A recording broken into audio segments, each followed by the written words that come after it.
Suécia, um caso de sucesso do socialismo misturado ao liberalismo?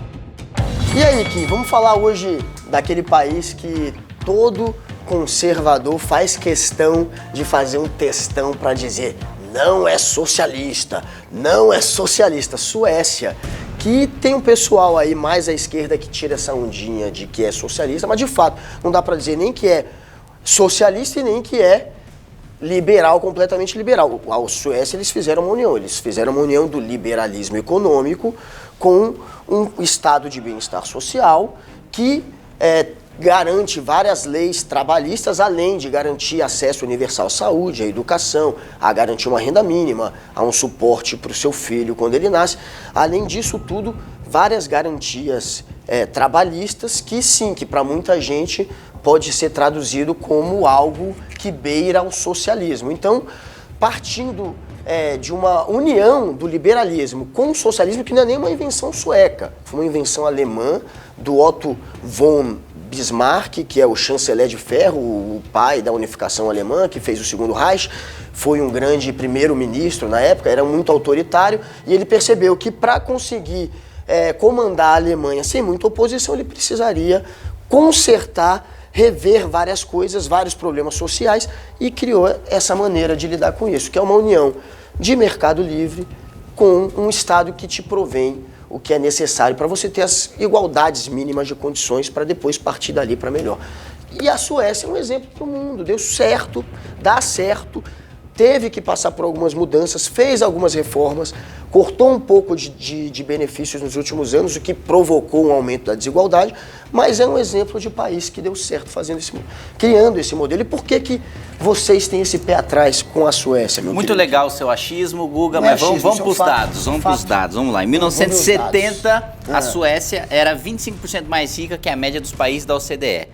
20 anos depois, ela partiu de quarto país mais rico do mundo para 14º, caiu 10 posições. Durante todo esse período de 70 a 90, não teve absolutamente, foi por conta do estado de bem-estar social. Só por causa dos Durante esse período, não teve absolutamente nenhum emprego criado no setor privado em termos líquidos, 20 anos, mesmo com crescimento populacional. A dívida do governo aumentou 10 vezes de 75 para 85. Você teve inflação de 16% nessa época. Você teve também uma variação do câmbio que chegou aí também a 16%. O Banco Central aumentou as taxas de juros em 500%. Então o povo sueco pagou mais juros Você não pode querer colocar isso na conta de um estado de bem-estar social, porque não faz sentido. Lógico, não é isso. Você aumenta os gastos públicos, meu filho, você começa a aumentar os juros, você começa a se endividar, claro que você passa a desvalorizar a moeda, você aumenta a inflação. Não é, então? Claro que tem uma consequência, mas não é... Mas calma aí, não terminei ainda. A carga tributária saltou de 31,4% para 50% e o aumento do funcionalismo público que passou para 40% dos trabalhadores contra 12,5%. E mais, todas.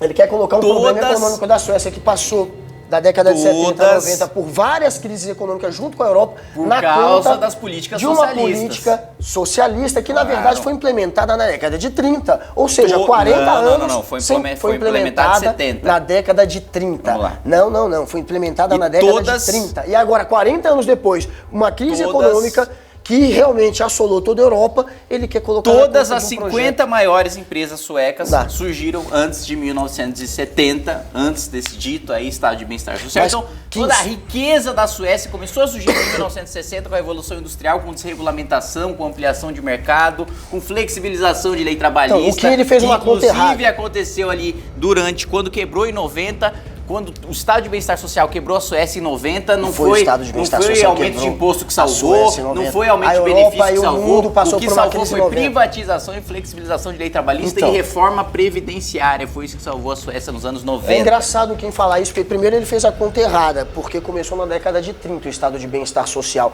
Então na década de 70 a 90, uma crise econômica que assolou toda a Europa não pode ser colocada na conta dessa política. Essa política é óbvio que ela traz também um aumento de inflação, ela pode trazer uma ou outra consequência econômica dependendo da época, dependendo do período negativo, mas no geral ela foi muito positiva, ela ajudou a educar a população. Aliás, o primeiro país do mundo a ter acesso universal à escola gratuito foi a Suécia e foi um país que se despontou economicamente graças a esse esforço que ele teve. de criar uma nação educada, uma nação onde você tem acesso à educação, à saúde, onde o idoso é atendido, onde a criança é atendida, onde você tem igualdade de oportunidade. E isso prevaleceu por muito tempo na Suécia.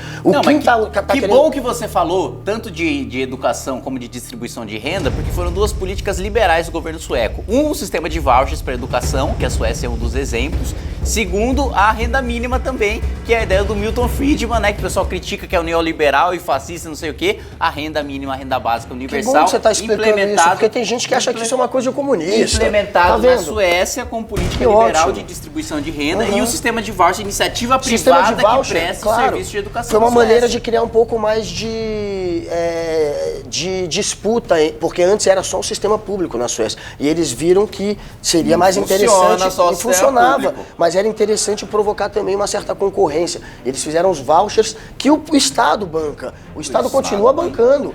E você tem a opção também de uma escola particular. Também o sistema de vouchers. O Estado financiando a sua educação e a sua saúde, só que você escolhe em qual lugar da iniciativa privada você vai ser atendido, tanto na saúde como na educação. Que ótimo. Então, assim, agora ele está concordando que funciona. Se você o sistema de voucher funciona. Não, e o sistema um sistema que é bancado pelo Estado, nesse caso. O sistema de voucher é sempre bancado pelo Estado. Não, exatamente. Exatamente. O sistema de voucher é bancado pelo Estado, porque as pessoas acham que só funciona num sistema privado, onde as escolas são bancadas pelos pais e cada um se banca. E não é assim. A gente pode ter o Estado bancando, sim, e criando formas de bancar. Ele está citando um exemplo. O Estado na Escandinávia tem vários outros países que seguem a política de bem-estar social. Não é só a Suécia. A Noruega, ela já tem uma política um pouco mais estatal. Ela compra ações, ela é mais ou menos parecido com a China, né? Ela pega ações das empresas, as empresas são geridas de maneira privada, agora elas têm as ações, boa parte das ações na mão do Estado. Então elas não deixam